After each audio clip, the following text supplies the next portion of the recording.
situation remains calm but tense in Manipur. There are protests in various places, but not as the protests were taking last week. Now what happened is, which is another concerning thing, is on Monday, a person, a 56 years old person, he went to the army cantonment in Limmakong area. Till 2:30 in the afternoon, he had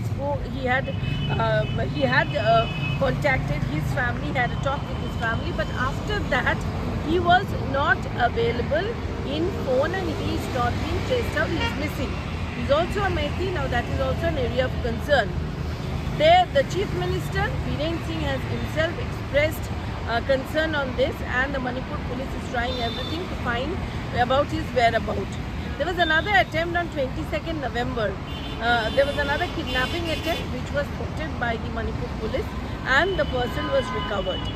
On the other hand, the 7-day period that was given by N. Biren Singh and his Council of Ministers and group of MLAs to the central government, that has ended. Now what were the demands? The demands were that all of these investigations, the Methis killing in Jiribam and other places, those should go to NIA. The demand was that they have to reconsider the imposition of AFSPA in the thanas. They have to declare Kuki groups as militant groups and they have to be banned. So all these demands were there. N. Biren Singh has come up with a statement where he has clearly said that he is happy that NIA has taken up a couple of cases and they are doing investigation. Also, an action taken report has been submitted to him, that's what he said.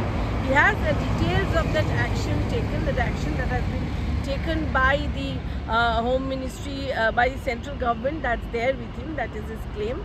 And he has said that the central government is trying all out to bring peace, to bring stability in Manipur. So there should not be any violence anywhere. There should not be, they should wait and watch how things are getting solved. And there has been also drives against the poppy cultivation, that we know. But things remains moreover calm. But the statement that has come from Chief Minister is very important because he is asking the groups in the valley to be calm and to actually have patience with the central government, because already the central government has taken a couple of steps. Now, what are the steps the central government has taken? The central government has taken, number one, NIA investigation has started, and the sources say that there might be some foreign connections. That thing is also coming up in the NIA investigation. But the point is that NIA investigation has started. That is something which is big, and that's why the Chief Minister has asked everyone to be calm and to have patience. Stability and peace is what is required in Manipur.